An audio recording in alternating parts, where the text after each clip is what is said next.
Okay, so do you remember a couple of years ago I put this, actually it's on 2/10 of a second. I put this in my little garage Black & Decker refrigerator. I'll try to put a link to that video like right in that generalized vicinity. But nevertheless, it stopped working the other day. So I thought, yeah, the relay contacts are probably pitted. And I thought, well, I'll just go ahead and swap another relay into it. And I got to look and know the contacts are pitted just a little bit, but they're not that bad. Let me see if I can easily slide that little ring off. That's what holds it up to the counter if you cut a hole, or in the cabinet, I should say. So remember, I had this set up to engage the start coil on the compressor for 2/10 of a second, and then disengage the start coil so it would just be the run coil. And it stopped working, like I said, just up and quit the other day. So I did actually go ahead, when this failed, I went ahead and ordered a couple of the correct pieces for it to get it going, the actual thermistors. But I just want to know what happened to this thing. Did a relay contact go south? No, they look pretty good in there. Did we lose a filter cap? Because when you power this up, the display does light up briefly and then it just fades completely out. So this is a 120 volt model, and it's got a capacitive dropper, or what is it actually called? Capacitive reactance. And then that must be the filter cap right there. See if I can get the value. 4.7 at 100 volts. Is that the only electrolytic in this whole thing? Holy moly. Well, let's go ahead and ESR that guy and see what it might have to say. Maybe that's the whole problem. This thing is probably 10 or 12 or more years old. So we'll zoom out just a tad. Get the ESR tester in view. We'll zero out the leads and then zero out the meter. 3.5 ohms. That's not that bad at all for a 4.7 microfarad 100 volt capacitor. I really thought that we would have an issue with that. I wonder if I can ESR the capacitive dropper. Yeah, 0.27 ohms at 100 kilohertz, that is. Those typically don't go bad. And I don't see any bulges on it whatsoever. Oh, that is strange. I expected to see a big old like 450 volt filter cap in there because I think this is multi-voltage. Oh no, it's only 100 to 120 volts AC. So they're just using that capacitive reactance to supply the current to this.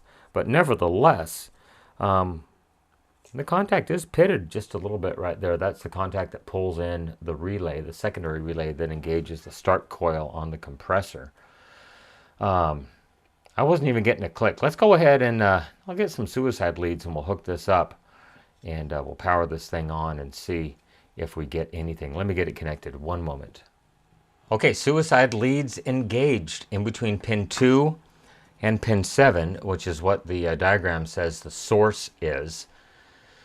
And then it appears that the common contacts are pin 1 and pin 8, and the normally closed contacts are pin 1 to pin 4 and pin 8 to pin 5. The normally open contacts are pin 1 to pin 3 and pin 8 to pin 6. So I have it set to 2/10 of a second, and we'll go ahead and power this on, and hopefully we don't get the magic smoke effect. And I see nothing. So let's go ahead and change it to a longer time base. And it came on and it faded out. And then when I powered it off, it came off again, or went off. So I get absolutely nothing.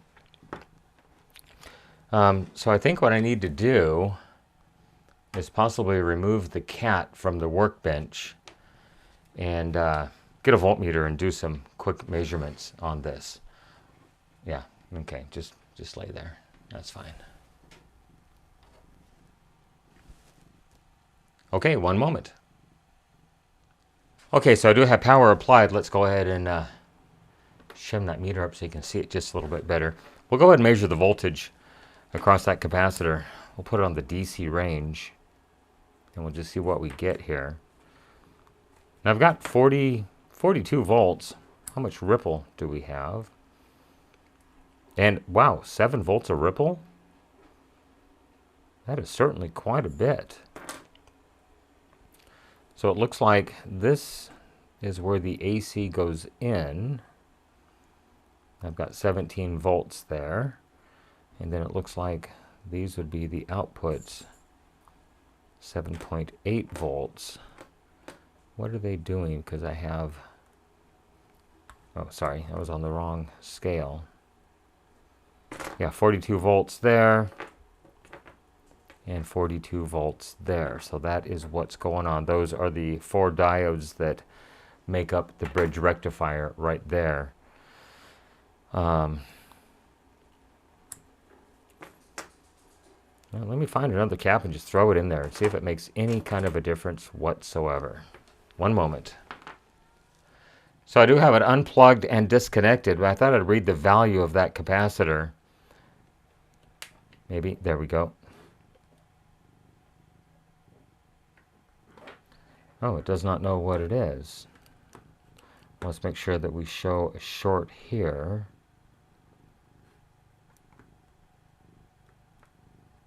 Are my leads? Yeah, 0.36 ohms. So we know it. The leads are connected. Let me go ahead and kind of, I'll put it over here and just sand it.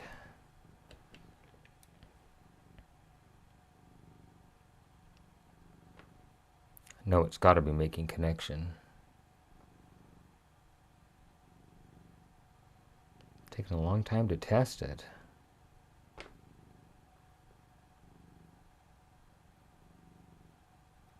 Does not know what it is. Well, let's go ahead and take it out of the circuit and see if it can figure it out. One moment. All right, so I have it out of the circuit, and it claims to be a 1 microfarad 250 volt capacitor, which is the 105. So let's go ahead and reconnect the tester to it, and we'll hit the test button, and we'll see what it has to say.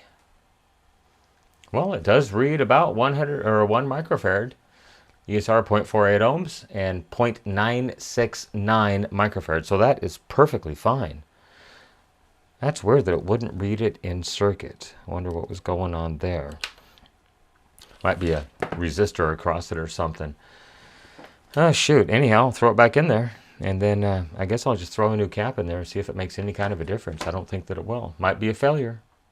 All right, capacitor is reinstalled and soldered back to the circuit board. So I'm just going to go ahead and stand it back up here, power it up, and see if we get any different results. And we got a power up and a fade out.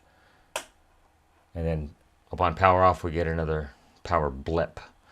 Very, very interesting. Well, I guess let's just pull that cap out of there, what is over here, and change it and see what happens. I doubt we're going to get anything different, but it is the definition of insanity. Let me get the solder sucker re-warmed up, and we'll pop that cap out and see what happens. One moment. Well, unfortunately, I couldn't find a 4.7 at over 100 volts, but I did find a 10 microfarad. If you can see it there, if I can get it twisted around, maybe.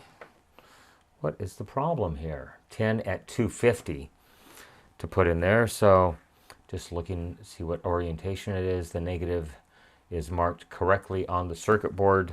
So we'll go ahead and unsolder that guy.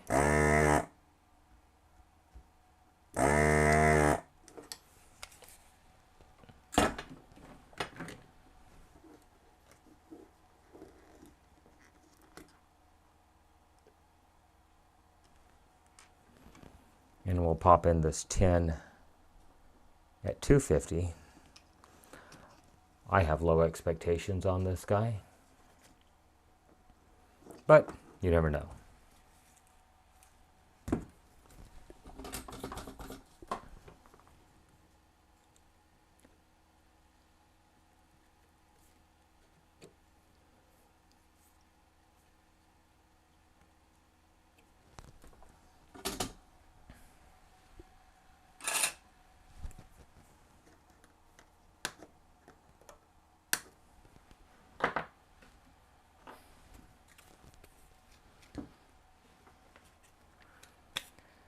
Make sure my suicide leads do not come off.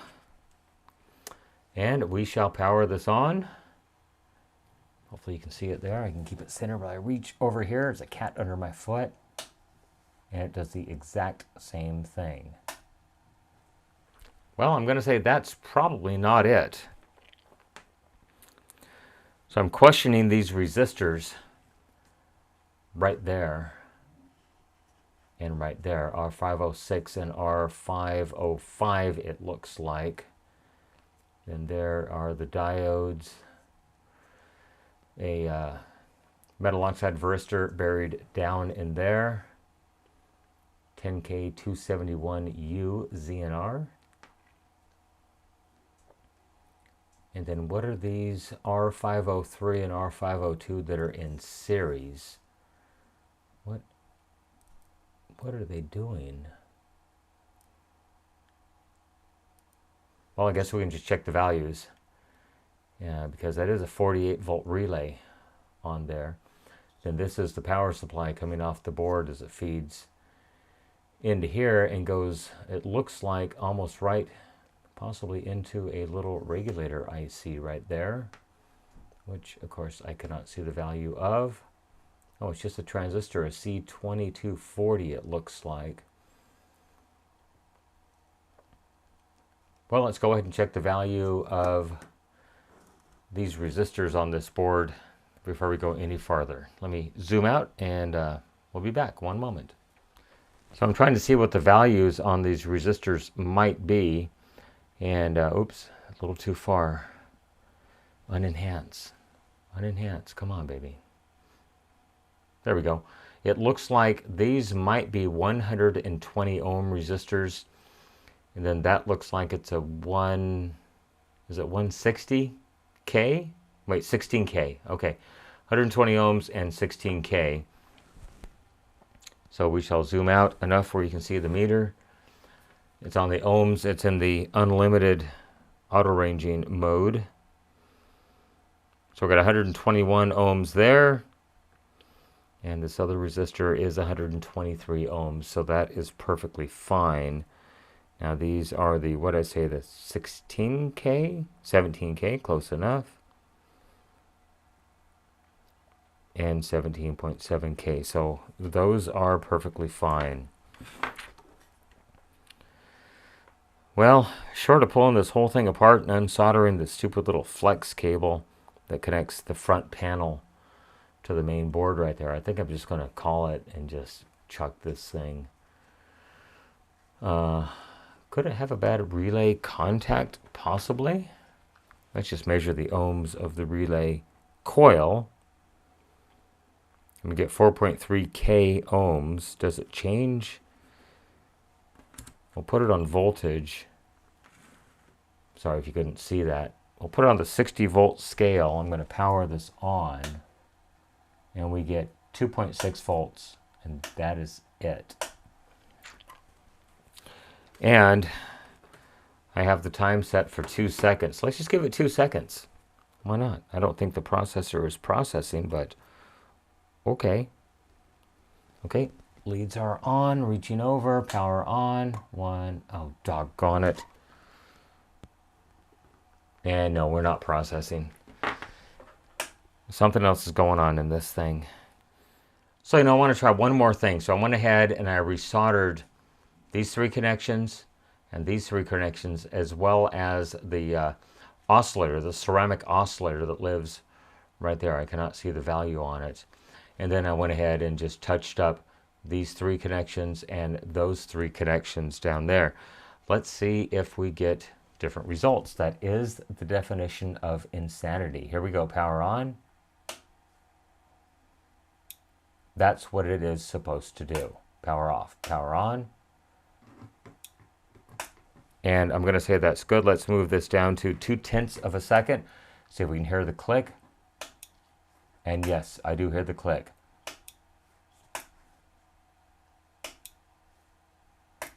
That is perfect. Let's move it up to 0.5 of a second to make it easier to hear.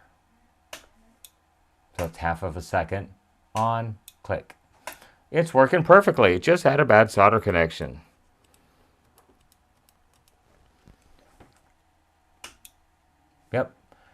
That is what it was. Well, unfortunately, it took out, where'd it go? I didn't catch it in time. It took out my overload protector for the refrigerator. I imagine it just kept the start coils energized in the compressor. The compressor still does work, like I said. I did order, give me one moment here, move my extra batteries out of the way. I've got some different batteries I keep in stock for some kind of emergency. What are those the same? 2032 and 2025. No, they are not.